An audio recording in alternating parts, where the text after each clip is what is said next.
प्रिय छात्राओं, नमस्कार। तुलसीदास के बाद हिंदी साहित्य के प्रथम प्रश्न पत्र में प्रथम पेपर में जायसी का नाम प्रमुखता से लिया जाता है। जायसी, जिनका पूरा नाम मलिक मोहम्मद जायसी था, इनका जन्म 1550 ईस्वी में और मृत्यु 1600 ईस्वी में हुई थी। आपको भक्ति काल बताया था। भक्ति काल में दो प्रमुख काव्य धाराएं थी, निर्गुण और सगुण। सूरदास सगुण भक्ति काव्य धारा के कृष्ण भक्ति कवियों में प्रमुख थे। तुलसी सगुण भक्ति काव्य धारा के राम भक्त कवियों में उनका नाम प्रमुखता से लिया जाता है। लेकिन निर्गुण काव्य धारा की भी दो काव्य धाराएं हैं। पहली है संत काव्य ज्ञानेश्वरी काव्य धारा या ज्ञान काव्य। इसके प्रवर्तक और आधार स्तंभ कबीर को माना जाता है। निर्गुण काव्य धारा की दूसरी जो काव्य धारा है प्रेम काव्य या सूफी प्रेम काव्य, सूफी प्रेमाख्यान काव्य धारा, इसके प्रवर्तक और आधार स्तंभ जायसी को माना जाता है। वैसे तो सूफी कवियों की शुरुआत 1378 ईस्वी में, सूफी कवियों की शुरुआत 1378 ईस्वी में मुल्ला दाऊद पहला सूफी कवि था। मुल्ला दाऊद, जिन्होंने चंद्रायन नामक ग्रंथ लिखा। लेकिन ज्ञानेश्वरी काव्य धारा में कबीर के अतिरिक्त रैदास, धन्ना, पीपा, इनका नाम भी प्रमुखता से लिया जाता है। लेकिन सर्वप्रिय लोकप्रिय कौन है? कबीर। इसीलिए सूफी प्रेमाख्यान काव्य धारा में या प्रेम काव्य में हम जायसी का नाम प्रमुखता से लेते हैं। जायसी ने प्रमुख ग्रंथ लिखे हैं पद्मावत, अखरावट, आखिरी कलाम और मसालनामा। ये इनके चार प्रमुख ग्रंथ हैं। और जायसी का जो पद्मावत है, पद्मावत संवत 1545 में, क्योंकि उस समय मुगलों का शासन था तो हिजरी संवत चलते थे। हिजरी संवत 927 ईस्वी में मलिक मोहम्मद जायसी ने पद्मावत की रचना की है। पद्मावत इनका प्रमुख ग्रंथ माना जाता है। पद्मावत को हम महाकाव्यों की श्रेणी में रख सकते हैं। पूरा पद्मावत मसनवी शैली में लिखा गया है और जायसी का जितना भी काव्य है दोहा और चौपाई छंद में इनके काव्य लिखे जाते हैं। और पद्मावत की जो प्रमुख भाषा है वो अवधी भाषा है। अवधी भाषा में इन्होंने पद्मावत की रचना की है और मसनवी शैली में लिखा गया है। और पद्मावत में चित्तौड़ के राजा रतन सेन और सिंघलदीप की राजकुमारी पद्मावती की प्रेम गाथा का चित्रण किया है। और जायसी का प्रकृति प्रेम बहुत उत्कृष्ट कोटि का माना जाता है। और इस पद्मावत में जो रतन सेन की पहले की पत्नी है नागमती, तो नागमती का जो वियोग खंड है, नागमती का जो विरह खंड है, वो हिंदी साहित्य की सबसे अमूल्य निधि माना जाता है। हिंदी साहित्य में जितना नागमती का वियोग खंड है या जितना महत्व उत्कृष्ट कोटि का वियोग खंड नागमती का है पद्मावत में, उतना किसी कवि ने नहीं लिखा है या उतना किसी कवि का नहीं है। इसमें जायसी या जितने भी सूफी कवि थे उन्होंने आदमी को या व्यक्ति को आत्मा का प्रतीक माना है, स्त्री को परमात्मा का प्रतीक माना है। और आपने पढ़ा होगा जायसी के पद्मावत को कि जब रतन सेन के सामने इसमें जो तोता है हीरावन तोता, उसका क्या नाम था? हीरावन तोता। और वो किसका प्रतीक है? गुरु का। तो जितने भी निर्गुण काव्य धारा के कवि हैं वो ये कहते हैं कि अगर आपका भगवान रूठता है रूठ जाने दीजिए, कोई फर्क नहीं पड़ता है। गुरु नहीं रूठना चाहिए। गुरु के बताए गए मार्ग पर चलकर आप भगवान को पुनः प्राप्त कर सकते हैं। आपने देखा होगा इतिहास में अनेकों उदाहरण हैं। गुरु द्रोणाचार्य ने एकलव्य को शिक्षा देने से मना कर दिया, तो उसी एकलव्य ने गुरु की मिट्टी की मूर्ति बनाकर अपनी कुटिया में रख ली, और वही एकलव्य जो शूद्र बालक था, द्रोणाचार्य के परम शिष्य अर्जुन से भी बहुत बड़ा धनुर्धारी था, लेकिन यहां भी द्रोणाचार्य ने उसके साथ विश्वासघात किया और गुरु दक्षिणा में उसके दाहिने हाथ का अंगूठा मांग लिया। उस एकलव्य बालक की महानता देखिए, उसने बिना एक क्षण की देर किए गुरु के सामने अपना दाहिना हाथ का अंगूठा काट के दे दिया। तो यहां जायसी के पद्मावत में जो मानव है, मनुष्य है, वो आत्मा का प्रतीक है, स्त्री है परमात्मा का प्रतीक है। तो यहाँ रतन सेन किसका प्रतीक है? आत्मा का। और जो सिंगलदीप की राजकुमारी पद्मावती है वो किसका प्रतीक है? परमात्मा का। और इनको रास्ता कौन दिखाता है?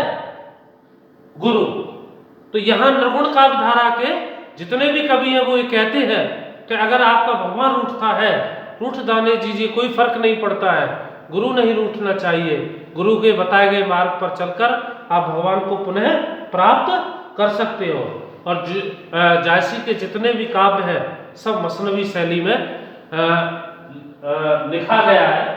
और इस पद्मावत में 5 खंड है। पहला खंड है इसमें मानसरोवर खंड। पहला खंड कौन सा है? मानसरोवर। सिंगलदीप की राजकुमारी पद्मावती अपनी सहेलियों को साथ लेकर के, राजा की बेटी थी तो राजा की बेटी के आसपास उसकी जो मित्र मंडली थी, सहेलियां, बहुत सारी सहेलियां थी, और उनको साथ लेकर के मानसरोवर में एक दिन स्नान करने के लिए जाती है। उस मानसरोवर खंड में स्नान करने के लिए जाती है, उसी का यहाँ जायसी ने चित्रण किया है। देखिए, एक दिवस पूर्णो तिथि आई। जायसी चित्रण करते हुए, वर्णन करते हुए कहती है कि एक दिन पूर्णिमा की तिथि थी। आप जानते होंगे कि महीने में पूर्णिमा और अमावस्या 2 दिन आती है। जब चंद्रमा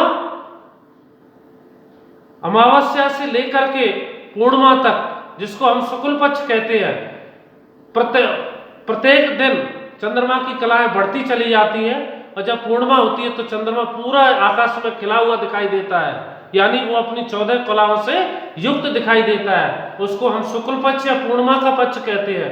लेकिन वही पूर्णिमा से लेकर अमावस्या तक चंद्रमा की प्रत्येक दिन एक एक कला घटती जाती है। जब अमावस्या आती है अंधेरा पक्ष कहते हैं या कृष्ण पक्ष कहते हैं, चारों तरफ आपको दूर दूर तक अंधेरा ही दिखाई देता है। तो वह उसी मानसरोवर का चित्रण करते हुए, वर्णन करते हुए मलिक मोहम्मद जायसी कह रहे हैं कि एक दिवस, एक दिन पूर्णिमा की तिथि थी, या उस दिन पूर्णिमा का वार था, पूर्णिमा थी, तिथि पूर्णिमा थी। मानसरोवर चली नहाई। पद्मावती अपनी सहेलियों को साथ लेकर के, और पद्मावती अपनी सहेलियों को साथ लेकर के उस मानसरोवर में स्नान करने के लिए, मानसरोवर में नहाने के लिए, मानसरोवर में जल क्रीड़ा करने के लिए जा रही है। उस दिन क्या, कौन सी तिथि थी? मानसरोवर में उस दिन जब वो स्नान करने के लिए जाती है, उस दिन पूर्णिमा थी। पद्मावत सब सखी बुलाई। पद्मावती अपनी सभी सहेलियों को एकत्रित करती है, इकट्ठा करती है, सबको उनके घरों से बुलाती है। और पद्मावती की सहेलियों की जो सौंदर्य है, उनकी जो शारीरिक बनावट है, शारीरिक सुंदरता है, उसका यह जायसी ने चित्रण करते हुए कहा है, पद्मावत सब सखी बुलाई।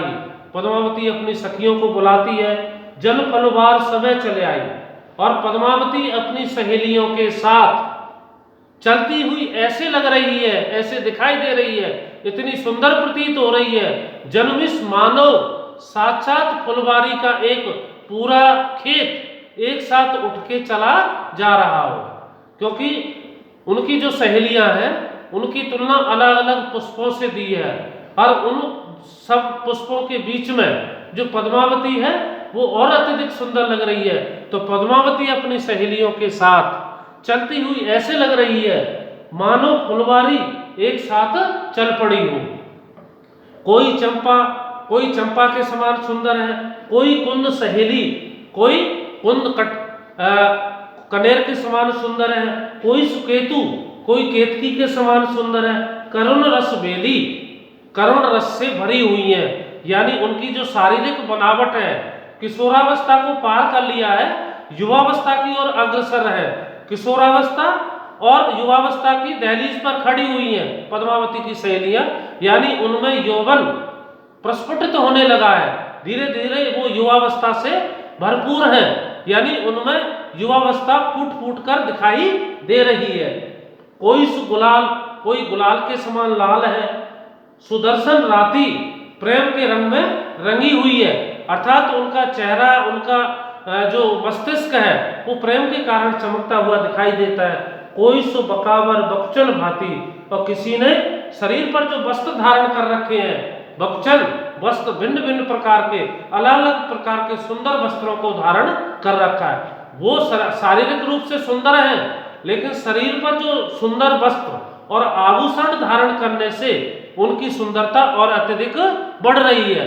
और पद्मावती अपनी सहेलियों के साथ मानसरोवर को जाती हुई ऐसी प्रतीत होती है मानो साक्षात पूरी फुलवाड़ी एक साथ उठकर चल पड़ी हो।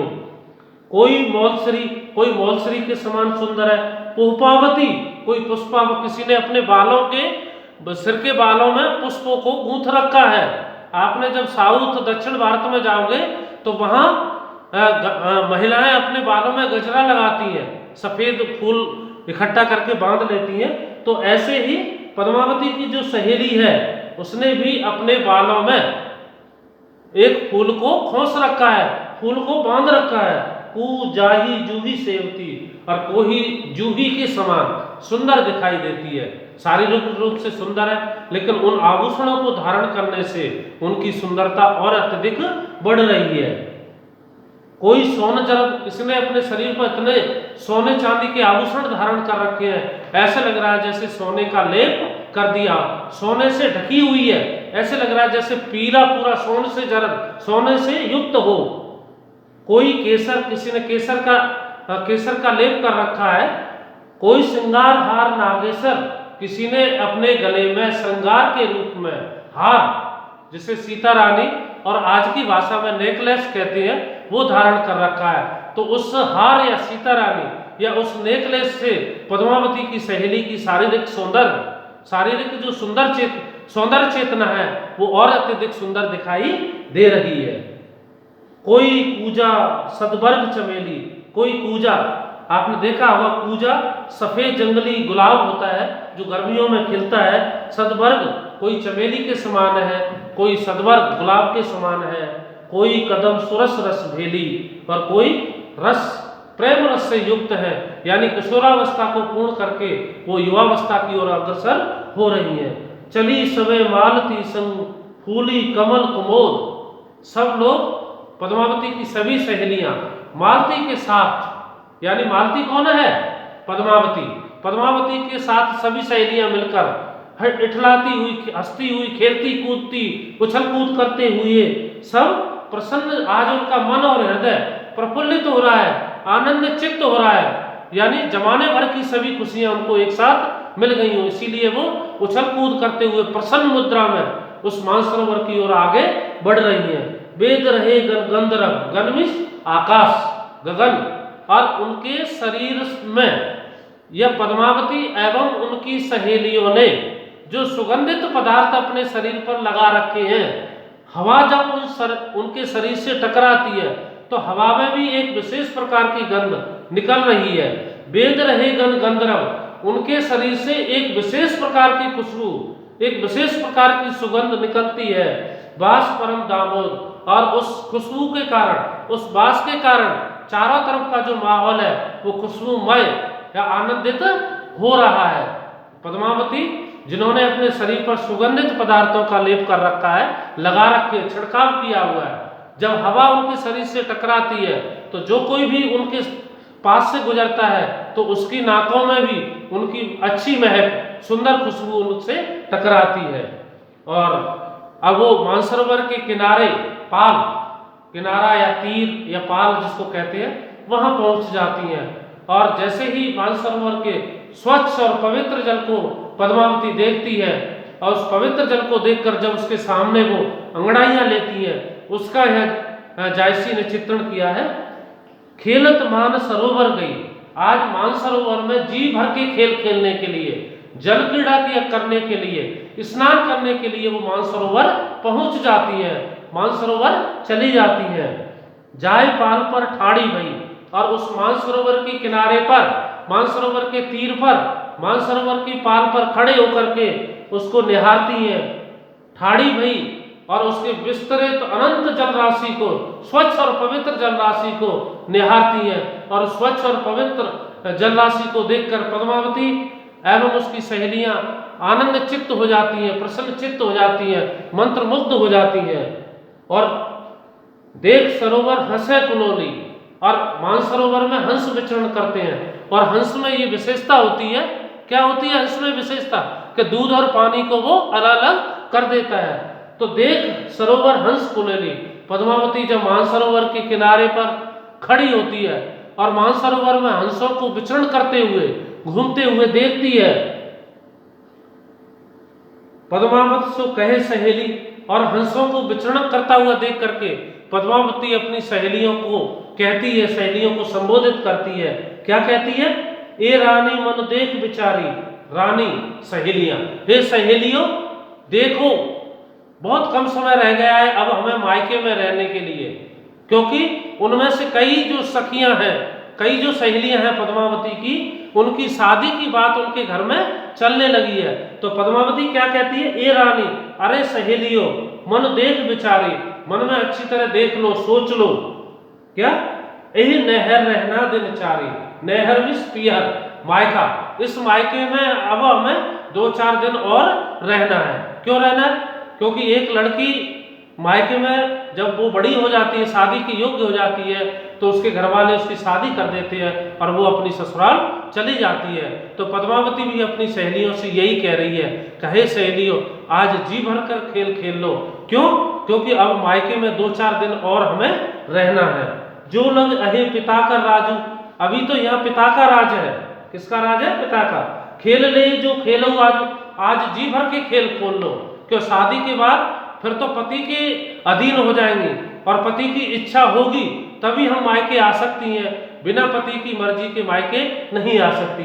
अभी पिता का राज है, अभी हम मायके में हैं, हमारी हर इच्छा हमारी माँ बाप पूरी कर देंगे। इसीलिए आज मानसरोवर में जो भी आपका मन चाहता हो, जो भी आपका जी चाहता हो, जी भरकर खेल खेल लें। पुण्य सासर हम गवनव काली, फिर हम काल, गवनव काल चले जाएंगे कहाँ? ससुराल। जब हमारी शादी हो जाएगी तो हम ससुराल चले जाएंगे। कितने यह सरवर पाली, जब हम सभी लड़कियों की, सभी सहेलियों की शादी हो जाएंगी तो न तो हम एक साथ मायके आ पाएंगे, जब एक साथ मायके नहीं आ पाएंगे तो इस मानसरोवर का जल और मानसरोवर का जो पाल किनारा है हमें एक साथ देखने के लिए नसीब नहीं होगा। कित आवन पुण्य अपने हाथा, फिर ससुराल से मायके आना हमारे हाथ में नहीं होगा, हमारे बस में नहीं होगा। वहां तो ससुराल वालों का और पति का राज चलेगा।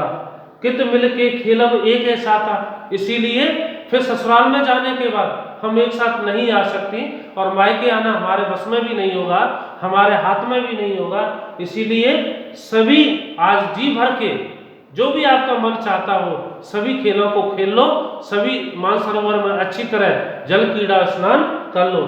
सास ननद बोले जी लेऊ, शादी के बाद या शादी होने के बाद सास और ननद के कड़वे वचन सुनने के लिए मिलेंगे। जी लेऊ ऐसे वचन होंगे जो मन को बहुत दुखी करेंगे, जी को मतलब जी बहुत दुखी रहेगा, ऐसे कठोर वचन सुनने के लिए मिले। दारुण ससुर निसुर देई, और दारुण निर्दयी ससुर, कठोर ससुर का सख्त पैरा घर से हमें अकेली बाहर नहीं निकलने देगा। इसीलिए आज हम मायके में हैं, जितने दिन हमें खेलना है उतने अच्छी तरह खेल सकती हैं। और फिर पीयू प्यार सिर ऊपर, अगर प्रियतम या पति अच्छा मिल गया, प्यार करने वाला मिल गया, प्रेम करने वाला मिल गया, पुनसो करे दहु काय, फिर वो हमारी कामों को अवश्य कर देगा। अगर प्रेम करने वाला, अगर पति भी ससुर और सास ननद जैसा मिल गया तो फिर उस ससुराल में जीवन काटना अत्यंत दुष्कर हो जाएगा, कठिन हो जाएगा। दुख सुख राखे की दुख दहुकत जन्म निभाए, शादी के बाद ससुराल में तो जैसे ससुराली लोग ससुराल के लोग सुख और दुख में जीवन रखेंगे, उसी सुख दुख में जीवन काटना पड़ेगा।